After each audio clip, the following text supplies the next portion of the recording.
Okay, we're going to do this for a third time, folks. All right, so there's a button, there's a new software I have, and it's well, whatever. It's been updated. It's not new, but an old button isn't the new button. So I'm the one who keeps deleting it. It keeps shutting down the live stream. So I really do apologize. It's all my fault. Blame it on this guy. I'm deleting it, those other ones. I'm not going to go repeat it again and again and again. But we got two lives going on here. I don't know what's happening here. Oh, maybe they're both going.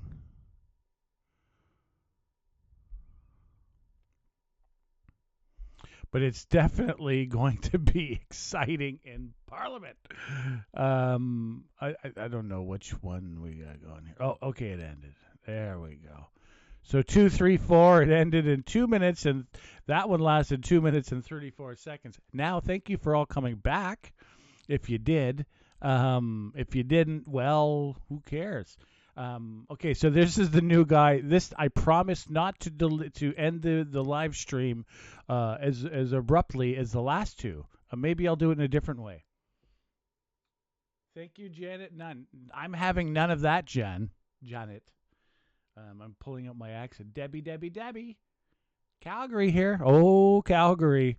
How is it in How's the weather in Calgary? Is it snowing? Grew tomatoes in Calgary one year, and they rotted before they ripened. I was like, no tomatoes. It was really tough. I had a little bit of struggle. I have a little bit. I eat too many tomatoes. You know what I mean? I'm not Italian, but I eat a little bit too many tomatoes, and it was very difficult. Finally, I found the market, and these people were piping these tomatoes in from British Columbia, and that's how I got it. That's how I got it. And yeah, basically sunny and 23. Oh, that's wonderful. For Calgary, that's just amazing. It's actually better weather than we have here in Niagara region. However, I love this weather. I really wouldn't have a problem in Ireland. We've had rain for 4 or 5 days. Oh, tomato sandwiches. Jesus. Yes, I could live off them. I have them with mayo, without mayo, with salt, without salt, with the pepper, without the pepper. I love them. But I was buying these tomatoes from this grocery store, Safeway. I think it was Safeway. Safeway's pretty good. Not saying they're bad, but I was buying these. I bought these like a whole whack of these cheap tomatoes. Okay, I didn't even look. I just because in Niagara Falls we don't have to look at the tomato. You just know they're going to be decent, right? They are. You go by the price a lot of times, you know. But they're going to be decent. But I literally made it this thing and I sliced it and I was like, what the heck? And when I ate it, when I bit into this Calgary tomato pork, they're from Mexico, but they were like third levels. It was like biting into an apple. That sound that's exactly. I was like, oh my god, what the hell is this? Yeah, it was like a green tomato. I couldn't believe. I'm like, how do they sell this? How are they getting away with this? And then when we grew some because we wanted some real, and they rotted before they ripened. And I know it's better now. This was like a few decades ago. I hear that it's better now, but it was pretty stark, and you had to, you know. And I'm not a finicky person when it comes to eating, but I've just been spoiled by having really good tomatoes. We have greenhouse. Anyway, I'm not going to go on the tomato tangent. Let's listen to Pierre. This guy is the most excited individual, not me, the guy on the screen is the most excited individual. He won by 12 votes on a recount. Like 12 votes. There's one that the Bloc Québécois on Tremblay. She's a pretty good. The Bloc Québécois frustrate me because they talk about separatism, but they're very, very good for their local area and for Quebec specific. But they're good MPs for their AOR, area of responsibility. They're really good at their jobs, and I give them respect for that. But Quebec, I love Quebec. It's part of my country, forever and ever and ever, amen. But this guy won 12. So Tremblay, one vote. And apparently there's one vote that was tossed out by a person, and so she's going to be she's in an uproar, like one vote on a recount. I don't blame her for going in an uproar. The Bloc Québécois leader is upset about the king coming, as I guess whatever. But and then there's the Windsor one, the Windsor vote it stayed, and then there was the other lady. In Ontario here, she maintained her vote, and all these are so close, very, very, very close ridings. Will the Conservatives be able to maintain this domination? Will they? I honestly, it's going to be tough. I think Carney is basically going to steal, and like he is a blatant policy thief. He's like, yeah, come out with a good idea. I will come out and unabashedly take it. He won't even have red cheeks when he does it. And to me, that's politics. That's how it goes. Come up with good ideas, and if there's a one, he's willing to piss off his base enough to keep the country whole. Well, that's politics, right? And that's the reason why the Liberals have been the predominant party in power in Canada in the last century. Because they can go right, they can go left. They steal from the left, they steal from the right. That's their thing. That's what they do. They just basically are like, well, which way? They lick their finger and go, which way is the wind blowing? And they follow suit, right? They follow the populace. Debbie says, I was born and raised in Ottawa, 52 years in Ottawa. I don't know if you have an accent, but moved to Calgary 8 years ago. Quebec. What's the problem? I don't know. Quebec has, the thing is I met some fellas in Quebec, English and French, and the one guy told me he worked at a liquid factory, we'll call it, okay? Very large. We've all had emulsion. And he said, he was English. He never spoke French. He said no Frenchman would ever get management in these companies. I don't know if one of the beverage companies. He said that. I'm like, really? He goes, it wasn't my decision. He said, but that's how it was. And he was old. He was like in his 90s. But, there's that. You do things like that. There's always a pendulum swing. I keep saying this. You always be mindful of being in the center, I believe, because if you go too far in one direction, that pendulum swings and it goes, off with, let them eat cake. And that's what happened. I know another fella, his whole family lived in the Quebec City area. And he says, well, we lived in this English conclave. And he says, we were all lawyers and this and that. We were like the people who were in the country, and we were a small community. And, that builds up resentment. And I think the resentment's overbuilt now. But hey, right? I think Quebec is, to be honestly, they've been doing the polling. Quebec isn't looking at separating anymore or anything like that. They do have the sentiment is still there, but I don't think it's a worry. I think it's in Alberta right now, right? And that's going nowhere, right? It'll go nowhere. Just as the Quebec one had a chance because, hey, there's a real culture. But like the Bloc Québécois leader, I'll just steal his words, which are pretty damn good. He's like, I don't think oil and gas is a culture. I don't think you can consider, and that's what it is. They're like, well, we want to produce oil and gas. That's not a culture, right? It's not a language, a unifying history. It's just we want to produce more oil, right? And oil's about to hit a big dive soon in the markets.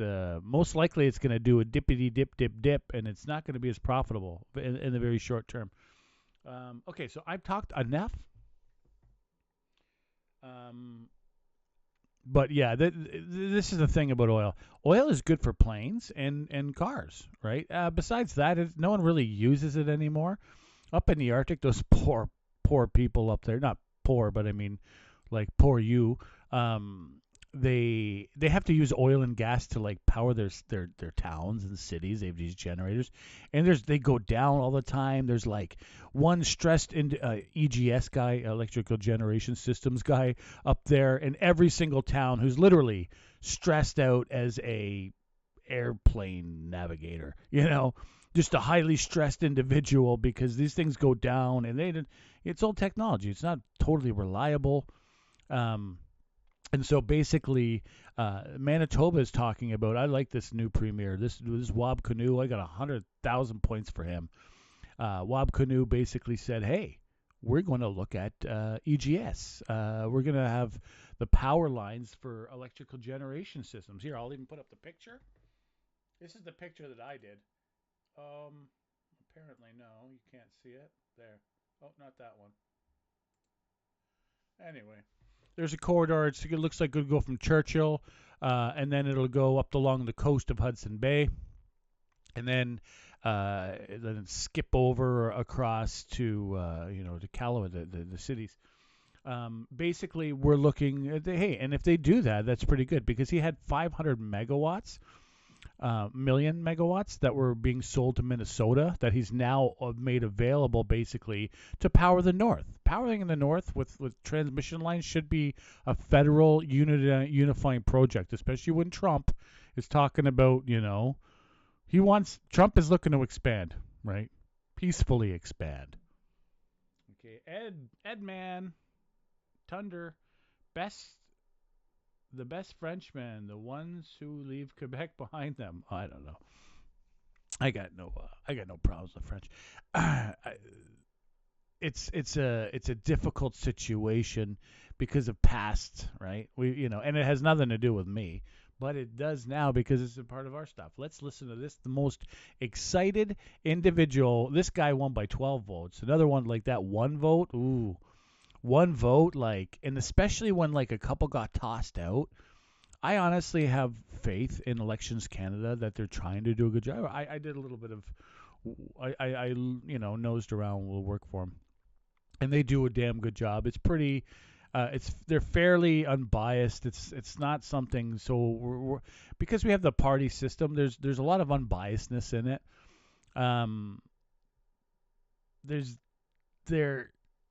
They have a lot of rules and regulations and stuff.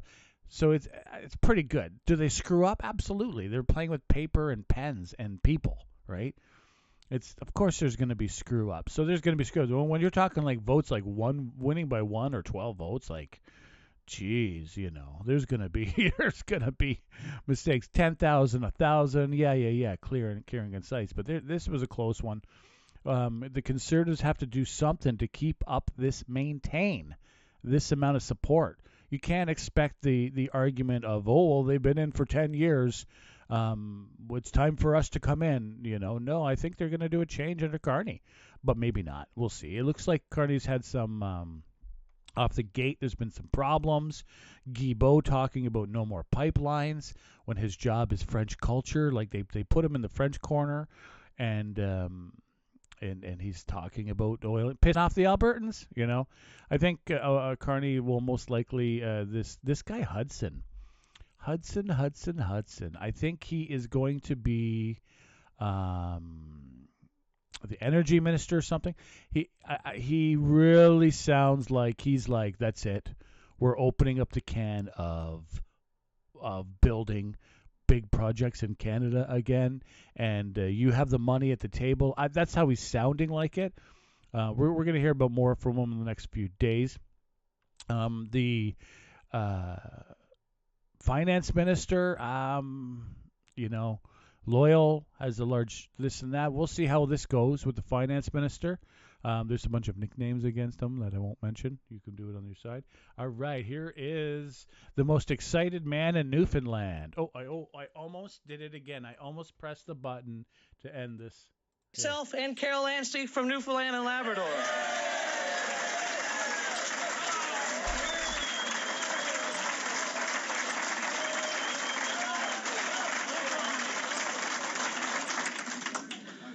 We come with the best showing in Newfoundland and Labrador for the Conservative Party in over 20 years. And that's because we've had a leader that has made policies for Newfoundland and Labrador's oil and gas, policies for Newfoundland and Labrador's mining industries, policies for Newfoundland's natural resources, which is one of the backbones to our economies. And that is the reason why I decided to join this Conservative Party at such a time as this. And I want to thank you guys for all the people a part of that.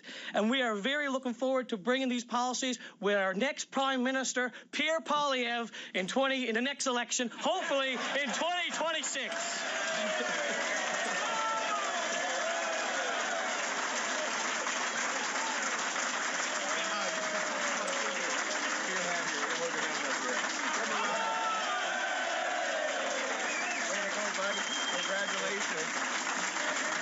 Merci beaucoup. Wow. What a guy. Congratulations, Jonathan. 12-vote victory. He won one of the most efficient election victories ever. Some of you guys win by 20,000 votes. Very inefficient. Jonathan did it with 12. He wanted to keep us in suspense for a few days before bringing the news. But of course, Jonathan and the team in Newfoundland, we delivered our best result in that province in 2 decades, part of a stronger and bigger nationwide conservative team that added 2.4 million votes, 24 seats.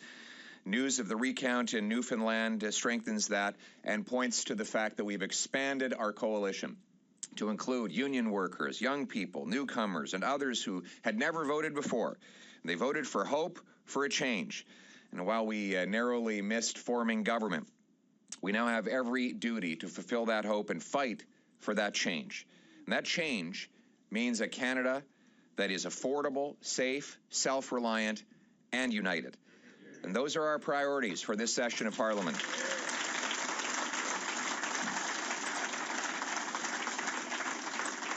And priorities take plans. Our plan, first, we've got to get the cost of living down. And we're going to be demanding a spring budget that reveals the true deficit, lowers spending, taxes, and inflation. Second, to get homes built by cutting taxes and red tape on construction. Third, to restore economic independence by unleashing our businesses and our resources. Fourth, to bring safety to our streets by locking up dangerous offenders and securing our borders. And fifth, speaking of our borders, we need to get immigration under control after a decade of liberal incompetence. Merci beaucoup tout le monde. Cette semaine, le Parlement est de retour avec une équipe plus grande et plus forte. On a obtenu 2,4 millions plus de votes et 24 plus de sièges. Pour la toute première fois, les travailleurs syndiqués, les jeunes, les nouveaux arrivants et un autre groupe de gens qui n'avaient jamais voté auparavant se sont joints à notre équipe et ont voté pour nous. Ils ont voté pour l'espoir et pour le changement. On est passé tout près de former le gouvernement, mais maintenant, on a le devoir de se battre pour du changement et donner de l'espoir aux Canadiens. Ce changement veut dire un Canada plus abordable, sécuritaire, autonome et uni. Pour avoir des priorités, il nous faut un plan. Donc, le plan que nous allons avancer au Parlement, c'est de 1, forcer le gouvernement de prendre l'abordabilité au sérieux. Avec un budget ce printemps qui révèle le véritable déficit et qui réduit les dépenses, l'inflation, les impôts et les taxes. 2, bâtir des logements en réduisant les taxes et la bureaucratie sur la construction. 3, réinstaurer l'indépendance économique au Canada en libérant nos ressources naturelles et nos entreprises. 4, rendre nos rues sécuritaires en abrogeant les lois libérales pour mettre des vrais criminels récidivistes en prison. Et 5, reprendre... Yes, I will be, Gwen. Most likely, Parliament's back. Oh, sorry, he's talking. He's talking English. That he said, I'd like to say it again and again, that a slogan is not a plan. Well, I point out that is a slogan, but... But I'll tell you what a plan is. A budget is a plan. It's literally a plan.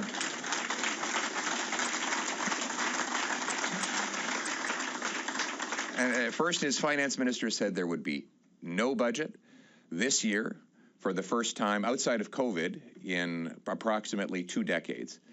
Then the prime minister came out and said, well, there will be a budget, but it will be in the fall when half of the fiscal year is over. How do you budget for something that has already happened? Maybe they think that budgets will balance themselves. We need a budget to cut bureaucracy, consultants, foreign aid, and corporate welfare to generate the savings for lower debt, taxes, and inflation. For too long, workers and small businesses have carried this morbidly obese government on their backs. They can't afford it. They can't bear it anymore. Lowering the cost of government will lower the cost of living. We must unburden our hardworking people so that they can go further and reach higher. With stronger buying power and lower taxes, our incredible workers and entrepreneurs will have their work rewarded, their purchasing power preserved, and our economy strengthened. And speaking of our economy, our second priority is economic independence for Canada.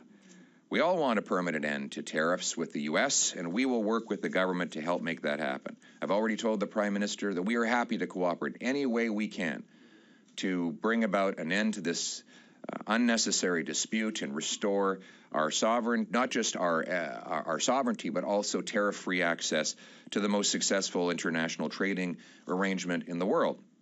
And we can't help but note that the Prime Minister promised during the election that he would put his elbows up and apply dollar-for-dollar tariffs that would raise tens of billions of dollars.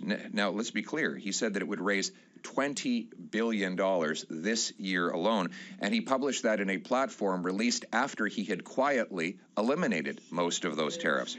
So how is he going to make up the money? And why did he put his elbows down when he said they were up? Look, despite the Prime Minister's doublespeak, we will work, as I said, to help him try and get a trade deal to put an end to the tariffs.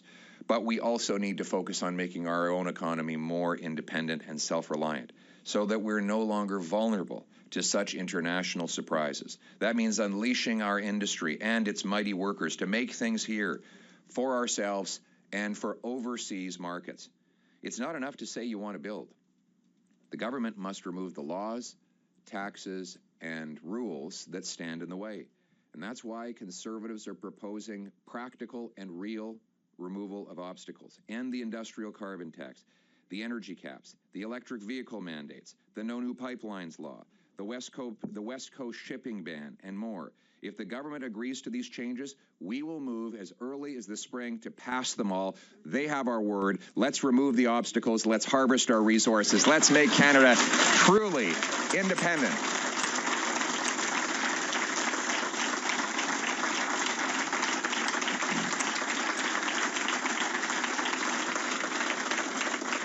Doing so will allow us to be self-reliant from the U.S. by building mines, pipelines, nuclear and LNG plants, hydroelectric dams, and so much more. We must be the fastest place in the OECD to get a building permit, and we must have the lowest taxes on work, investment, energy, and home building. And speaking of home building, that brings us to our third priority. Conservatives will fight to free up land, speed up permits, and cut taxes on buyers and builders. We must restore the dream of home ownership that has been lost over the last Liberal decade. And nous voulons que ces maisons soient dans les communautés sécuritaires. We want those houses to be in safe neighborhoods. We want those homes to be in places where children can play outside, where seniors can enjoy a walk, where the cars don't go missing in the middle of the night. And that is why this session we will fight to end catch and release bail, house arrest, multiple murder discounts. We'll push for treatment and not drugs to free our loved ones from the clutches of addiction. We want a drug-free Canada where people can get back on their feet and have hope. And we want to restore sanity to our immigration system. We must end the out-of-control Liberal immigration by reducing numbers, capping population, deporting criminals, and integrating newcomers. Canadians are a welcoming people, but our healthcare, housing, and job markets are now overflowing because population growth has been too fast under the Liberals. We must also ensure integration. We must ensure that foreign conflicts are left at the door. No more rampaging anti-Semitic riots on Canadian streets.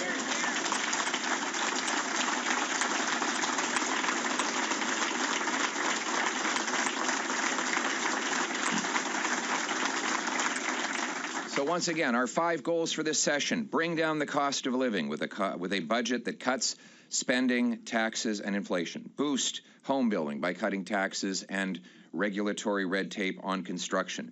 Third, unleashing resources and businesses to free our economy from dependence on the U.S.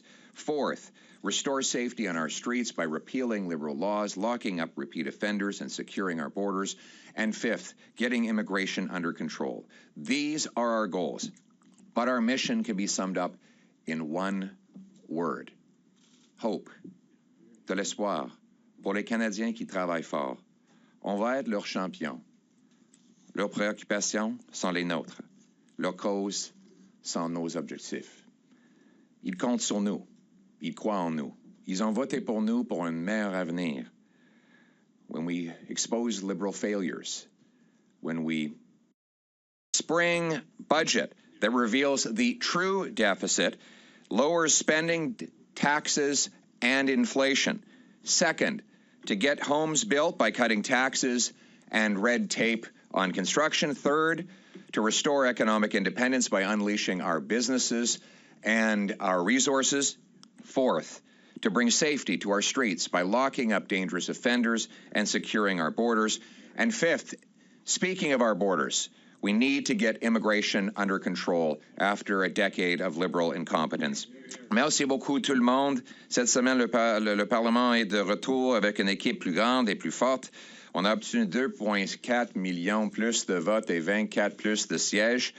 Pour la toute première fois, les travailleurs syndiqués, les jeunes, les nouveaux arrivants et notre groupe de gens qui n'avaient jamais voté auparavant se sont joints à notre équipe et ont voté pour nous. Ils ont voté pour l'espoir et pour le changement. On est passé tout près de former le gouvernement, mais maintenant, on a le devoir de se battre pour du changement et donner de l'espoir aux Canadiens. Ce changement veut dire un Canada plus abordable, sécuritaire, autonome et uni. Pour avoir des priorités, il nous faut un plan. Donc, le plan que nous allons avancer au Parlement, c'est de 1, forcer le gouvernement de prendre l'abordabilité au sérieux, avec un budget ce printemps qui révèle le véritable déficit et qui réduit les dépenses, l'inflation, les impôts et les taxes. 2, bâtir des logements en réduisant les taxes et la bureaucratie sur la construction. 3, réinstaurer l'indépendance économique au Canada en libérant nos ressources naturelles et nos entreprises. 4, rendre nos rues sécuritaires en abrogeant les lois libérales pour mettre des vrais criminels récidivistes en prison. Et 5, reprendre le contrôle de l'immigration et protéger nos frontières. Cost of living and budgeting. Well, Mr. Carney told us all that, he said, I'd like to say it again and again, that a slogan is not a plan. Well, I point out that is a slogan, but but I'll tell you what a plan is. A budget is a plan. It's literally a plan.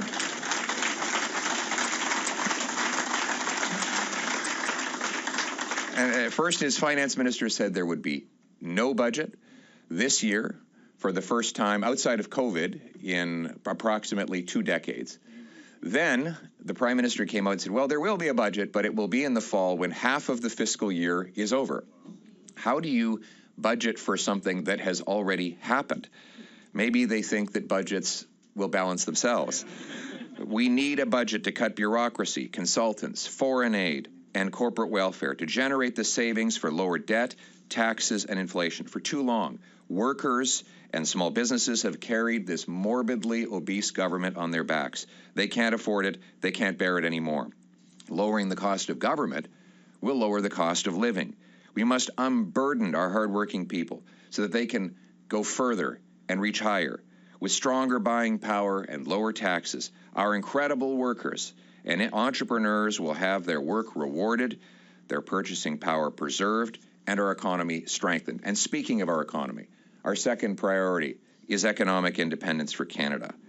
We all want a permanent end to tariffs with the U.S., and we will work with the government to help make that happen. I've already told the Prime Minister that we are happy to cooperate any way we can to bring about an end to this unnecessary dispute and restore our not just our sovereignty, but also tariff-free access to the most successful international trading arrangement in the world.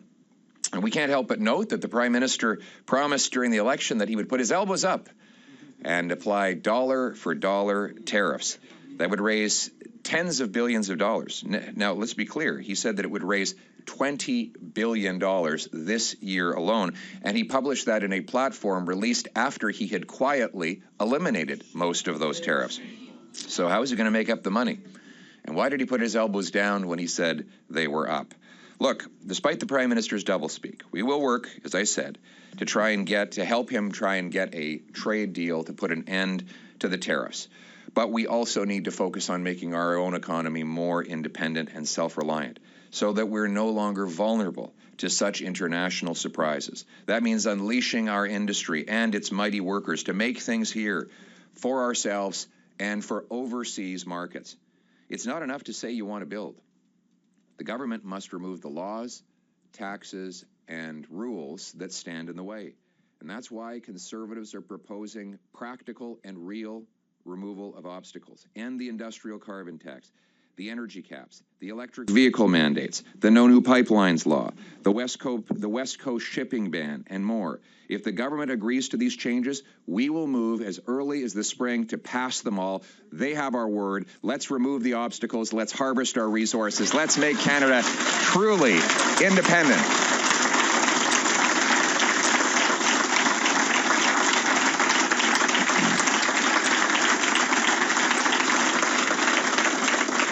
Doing so will allow us to be self-reliant from the U.S. by building mines, pipelines, nuclear and LNG plants, hydroelectric dams, and so much more.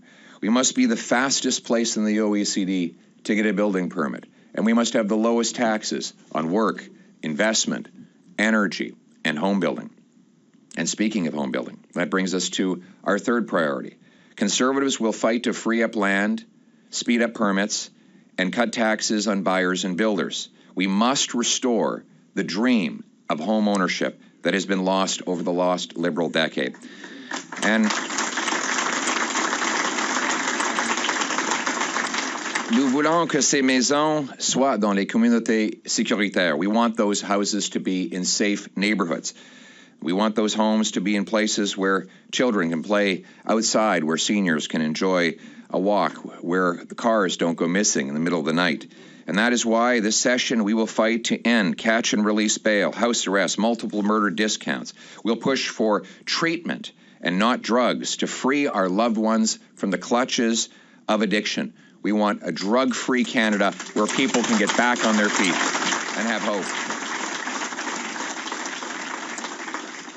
And we want to restore sanity to our immigration system. We must end the out-of-control Liberal immigration by reducing numbers, capping population, deporting criminals, and integrating newcomers. Canadians are a welcoming people, but our healthcare, housing, and job markets are now overflowing because population growth has been too fast under the Liberals. We must also ensure integration. We must ensure that foreign conflicts are left at the door. No more rampaging anti-Semitic riots on Canadian streets.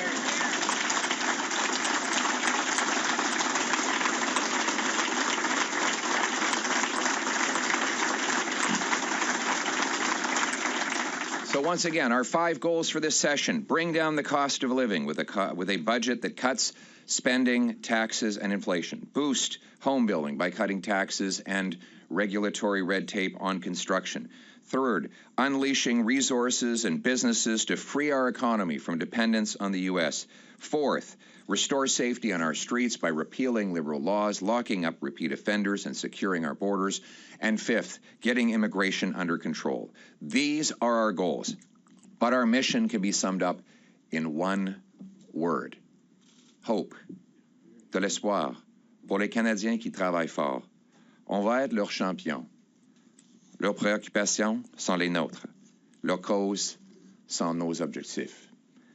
Ils comptent sur nous. Ils croient en nous. Ils ont voté pour nous pour un meilleur avenir. When we expose Liberal failures, when we argue about policies, we don't do it just to hold the government to account. We do it because we want things to get better. When we act as a government in waiting, we do it to provide the hope that things can and will get better in a future Conservative government. We will present ourselves as a government in waiting to ensure that people know that that hope remains. The hope that our youth will one day be able to move out of their parents' homes and into their own, start a family in that new home with happy problems, like having to get out of the car when you get home from work to remove the hockey net so you can get the car into the garage. Knowing that kids were playing safely there after they got home from school, and that they will be in the House of Commons procrastinating about their homework. The families that need hope that their fridge can be full without their bank account being empty. The hope that seniors can return to that evening walk they used to so much enjoy until crime and danger interrupted it. The hope that our trades workers can again earn six-figure jobs, digging mines, building pipelines, and constructing homes that other people can afford. The hope of restoring a country that takes care of its own, stands on its own 2 feet, united under one flag in the freest country on earth.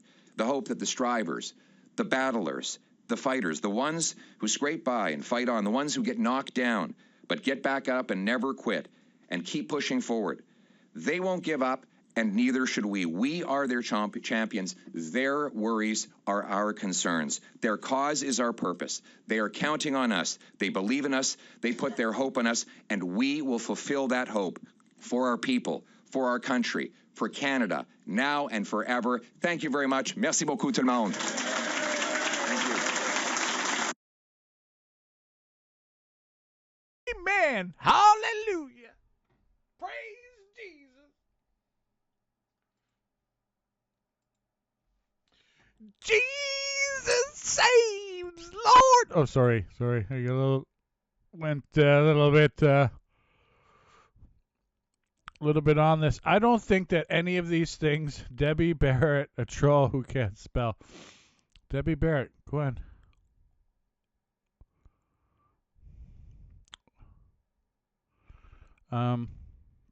What's going on here? We got a little argument in there.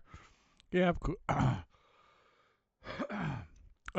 Yeah, there is definitely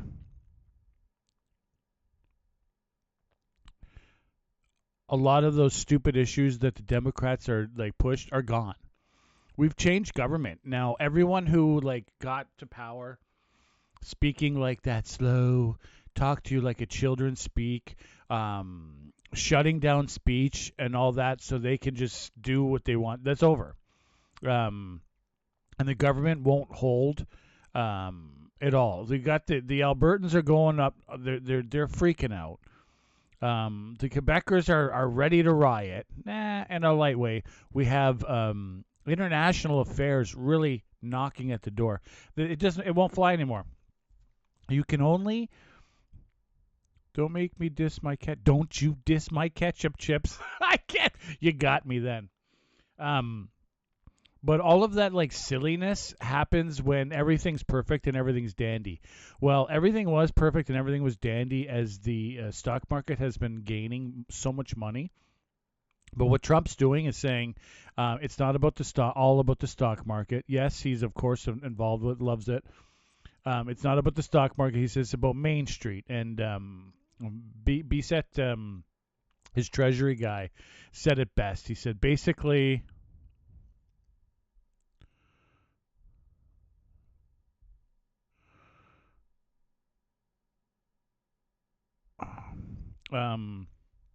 Bissett basically said he said, well, in his words, that the Wall Street gaining at the expense of Main Street is over.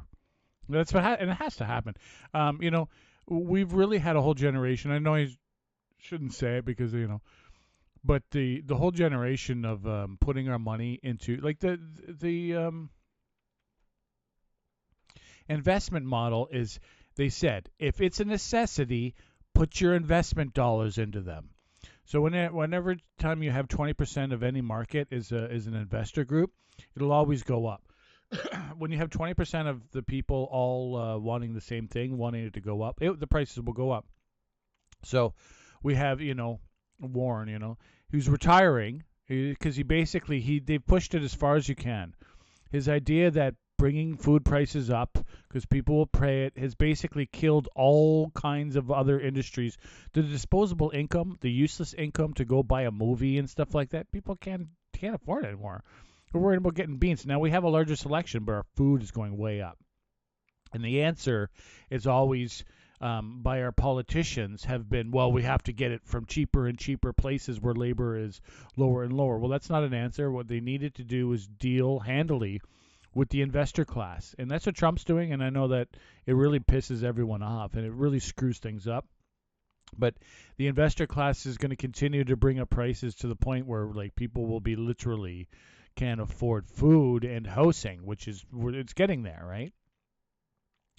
CBC's putting out articles to save it, right? You know, their whole job is to save, and they're saying, well, they have an article where they're quoting people, they didn't say it, but quoting people that they overbuilt condos in Toronto. No, they didn't overbuild. No, the price of a condo, these one-bedroom condos is $1 million. It's like, people are like, no. The investment market of condos in Toronto is 40%. So, well, communism is actually bringing the staples in life, the commies, and I mean one country, China in particular. If you just look over there, the staples in their life are going down, where our staples are going up. Their home prices have dropped. Their food is going down. These are the things that you want. Now, they're not at our level apparently yet, but it's because they have such a scale. They have literally people with no shoes in their society, but they have a population about 10 to 20 times, I think it's about 15 times the size of Canada, that lives better than us, you know. They don't have their whole population there yet. They're getting there. It's going to come because they're bringing the staples of life down. So as when they go down, you have more money to buy useless crap. I seen a really good meme or a tweet today or whatever, an X today. I don't know. I like calling them that. A really good tweet today where someone that have a store says, "Shit, I don't need store," right? And that's buying shit I don't need is good for the economy. We don't have that disposable income the way we used to. At least a smaller percentage, a larger percentage doesn't. And that's where we're at. And we have no idea. You prefer someone preferring dill pickled chips over ketchup chips? My favorite is aloe water and ketchup chips. By the time you're done eating them, they will be out of your system. We got retracting messages now. Basically, Pierre has been humbled, but his speech is pretty good. It was pretty good. It wasn't very long. I got a couple others that we have up here. Thanks for watching. I'm going to put up another one right now. But we're really having a problem in this country that they can't hide it. The media tries to hide it, saying, "Oh, you don't want to live in China. Oh, you don't." But their media isn't that good as ours at the covering it over with lies. But they're getting it there. They're getting better at advertising how it is over there, and it's happening very fast. As you know, 3 years ago, I bought a cell phone. I don't like ketchup chips. I love ketchup chips. And I do. Because you can't say that. You start getting people saying we don't want ketchup chips. You know what will happen? We won't be able to find them in a store. And life without ketchup chips is not life. Of course, I'm being facetious and laughing. But China is basically the whole economy over there is doing very, very well. So they had 3 years ago, I bought a cell phone. I bought cell phones, a whole whack of them, to see what their chips were like. Had some disposable income. Maybe I shouldn't have bought them, but I bought them anyway. I thought maybe I'll sell them.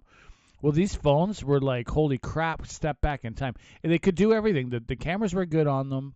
The battery was decent, this and that. But the processing chip to go online was ridiculous. And it had a pirated copy of Google on it. On these things, and I didn't bother reinstalling Google. I just was like, okay, I'll just use this pirated copy because Google left them. So these cell phones, I couldn't give them away. I literally couldn't give them away. There's people that are like, oh, I'd like to give them to my kids. I'm like, yeah, like $10. Like, I think $20 I was going to sell them. They're like, yeah, maybe later. Like $20 and it was a good cell phone, like good camera wise, and everything else worked. Anyway, so That was the pandemic. And now, go look at the new Huawei. What the hell is the name of it? Anyway, it doesn't matter. You'll look it up.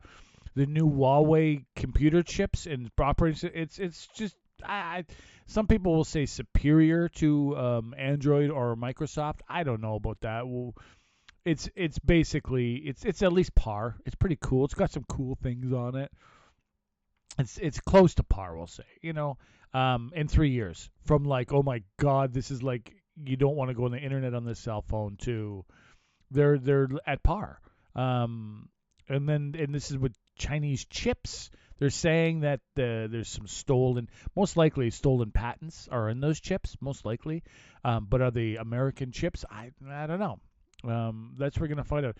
So basically, what I'm saying is, in a few years, just look at their EVs. Their EVs are we're literally having a whole party talk about oil and gas like it's the bee's knees, and China's got like their electric car market is just it's amazing. I don't say this lightly. I don't like this. It really pisses me off. I think what we need to do is spend about $100 billion and get spies. Hire spies and spy and steal, lie, cheat, and steal their technology and bring it here so we can manufacture it here, just like they did to us, and do it unabashedly. But that's not going to happen. And we basically have the majority of our like politicians are like talk about like the bee's knees of 1911. Ooh, 1911, oil and gas. Like oil and gas is okay for planes. It's the last vestige of them now. These cars, and like I said, these cars in China, they're cheaper than our stuff, and they're getting 700 kilometers on a charge. Quick flick changing on them. These taxi services, they change the batteries. They don't change the charger. So they just drop the battery like in under 10 seconds. It's a better system, less maintenance. Like it's not like, and then here they're just outrageously priced. They're not the same, Anyway, I'm going on a rant on it because it's basically by having all of our politicians and everything like that sell it as if it's like the best thing, we're putting ourselves behind, and we'll get further and further behind with this kind of talk. Within 10 years, we'll be left back. We do have the majority of us, right? We'll have lost the middle class with our oil and gas, hugging onto oil and gas. Oil and gas, great. If there's someone who wants to build it and sell it, I'm not against it. I'm just saying that if you're a politician, you shouldn't be sitting. I don't know. I think that we're losing the future technology war by holding on to something. And anyone, I worked in the oil industry. I loved that job. I loved the work. I wish it was still always awesome, but it ain't going to be the case in 10 years from now. That's it. It's over. It's done. Drive an EV with it has an 800, 700 kilometer charge on it, and it's a different animal. It's they're there already, and it's okay. It isn't F-150. They can't make the F-150s an electric yet, but I think they're going to be coming within next year. I think they have a couple. BVD has some out, but we're, and yeah, it's like, oh, gas is not going. The technology is about par right now, gas or electric, except maintenance on electric is lower. Okay, so there's that, and then about a year from now, they're going to be 1,000 kilometers on a charge, batteries lasting 20 years, maintenance on. Basically, what I believe we should do is be stealing that technology and making flying cars. That's where we should be headed, not clinging on to the oil and gas industry that pollutes every step of its way. And it's a lot of expense. Look at all the derrick wells, all these wells that they got, these derelict wells. And there's these companies, they're like, we're done, we'll close up, we'll leave that for the government. There's like $100 billion in Alberta alone that they have to spend on these companies because there's all these small companies, right? And what they do is it's like a big company makes a little company. They're like, well, we know that this won't last forever, so we don't want to clean it up. So we'll make this small company, and then when when the company will go bust, then we don't have to clean it up. Voila! Yeah, the Jetsons, Debbie. And it's not a joke. They literally have these ideas out there now, It has to be. We have no control of driving. It has to be all AI, and we're there. That's where I believe our society should be pushing the whole mass of us, not clinging to the old ways. And the old way was honestly the 80s, 70s. I believe were the best times. Maintenance and repair and all those great jobs for all that stuff. It was great. They had a good system going, but the world has turned, and it's the EV is left sitting at a charging station with an EV for an hour. No, thank you. Yeah, you're right, Gwen. You're 100% right. There's a 15-minute charge for 700 kilometer per charge in China. 15 minutes. 15 minutes. And then they have a taxi service companies. The taxi service companies, they flip the battery in like 10 seconds. You can Google it. It's all there. They just flip the battery out. You go to this little parking spot. This little robot in the bottom removes the old one, puts an old, like 10 seconds. I'm not exaggerating. That's for taxi services, because they're always going to be on the road. 15 minutes is the charge now. The super fast charge is about 15 minutes. And it's going to be, and by next year, like I said, by next year they're probably looking at, most likely, the cars like the top ones. It'll be 1,000-kilometer charge. You got 1,000 kilometers on your charge. You got to wait 15 minutes for it to charge up. It's there. It takes you 5 minutes to top up and fill. You're right. Yeah, 15 minutes, but it's a different animal. The only thing similar is the brake system. The biggest problem is I believe the EVs should be a lot cheaper in price as they are, and they saved the car industry. They would have been here right now. These Chinese ones, they were selling a car 500 kilometer on a charge for $10,000. That does what most people need for their second car. So every person's second car would have been one of these things for $10,000. Yeah, it would have been done. They had to put them. So now they're $20,000, and they're not selling. I don't know what the price of the lowest price EV in Canada, but I'm thinking $30,000-$40,000. But next year, guess what's coming? Gwen, Debbie, and whoever the hell else is here. There's one more coming. I know I'm going on a little bit of a rant, but I don't care. Guess what's coming? Slate. Like Google this one. SLATE. Slate. Excuse me. Amazon is making a car. Basically, Jeff Bezos invested in a company, and this company is making a back to basic car, and they say 18,000 these things are going to go for, 18,000 US, so whatever Canadian, 25,000 for a little truck, basic truck, and then all the accessories you can buy, like like catalogs of accessories, but basically they're just going to produce this one car, and that's how they're going to do it. It'll be soon, and it's going to happen fast, and we need people like that to really get into that, because it's not everyone who wants to buy a luxury car. I think the electric car, as China was right, I think the China BVD, I should say, company was right, that the first electric vehicle you're going to buy is going to be your second vehicle, your grocery getter, your car you don't usually do more than 100 kilometers a week on.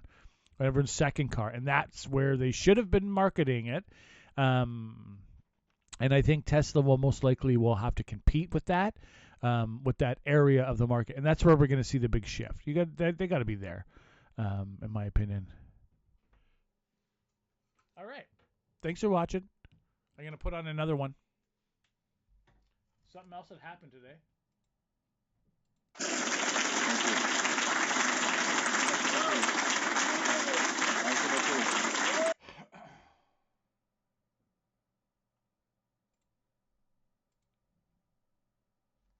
Yeah, Mark Carney.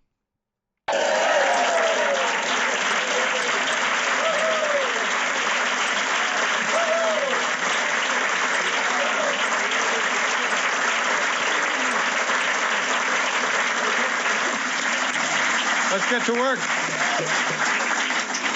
Let's get to work. Il faut travailler. C'est le plus nécessaire pour moi de poser ma question traditionnelle. Qui est prêt? Parce que tout le monde... Oui.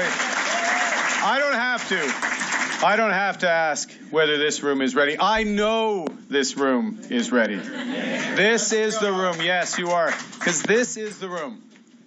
This is the room that helped the Liberal Party gain over 300,000 new members in the last session.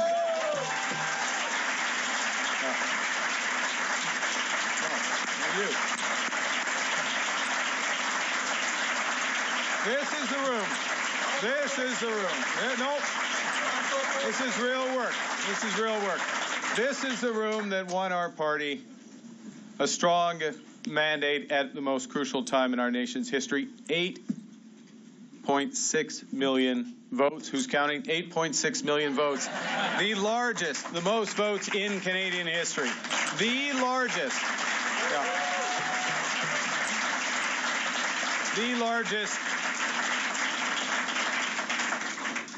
The largest vote share for the Liberal Party in nearly half a century. The largest women's caucus in our history. The largest. Hey.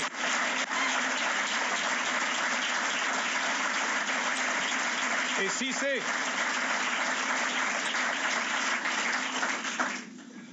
And if it's the largest women's caucus in the Liberal Party's history, it is the largest women's caucus in the nation's history, and we need to get it even bigger in the next election. Yeah.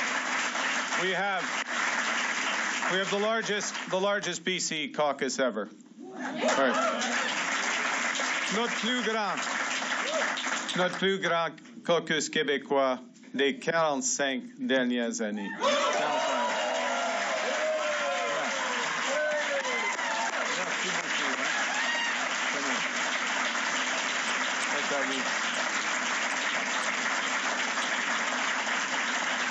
So, representation in every province, representation in the North, 169-member caucus that is the conscience of this party.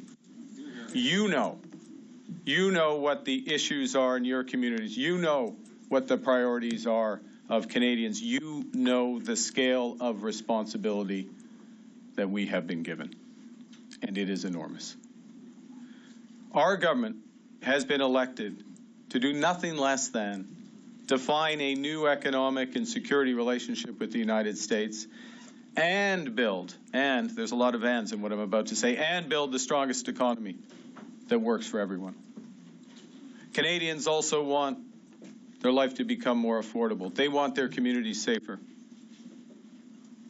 We will deliver these mandates with urgency and determination. We are going to get going from minute one.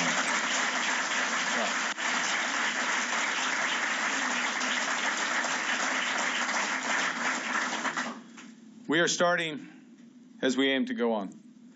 This is one of the most rapid returns of Parliament in Canadian history, and it will be one, and Steve will detail, one of the most busy returns to Parliament in Canadian history because of the moment. Demain, c'est le retour du Parlement. Le lendemain, Sa Majesté, le roi Charles III, va lire le discours de trône et ainsi présenter le plan de notre gouvernement, nos priorités, alors que le Canada font face à un moment charnière. A world that's more dangerous and divided, most so since the end of the Second World War. The biggest transformation of the global trading system since the fall of the Berlin Wall. The reality of the impact of our long-standing weak productivity that's making life less affordable for Canadians and is beginning to strain our government finances and starting to put at risk the social programs on which Canadians rely. These are the challenges we must face and turn into opportunities. Opportunities to give Canadians the Canada that they deserve. Opportunities to transform our economy to be the strongest in the G7. Opportunities to build new partnerships with reliable allies. Opportunities, indeed duties to secure our sovereignty and make our communities safe. To get going, we're going to introduce several key pieces of legislation, and Steve later on will go into this in more detail. But it's about making life more affordable immediately for Canadians, legislating that middle-class tax cut, legislating the cut in the GST for first-time homes.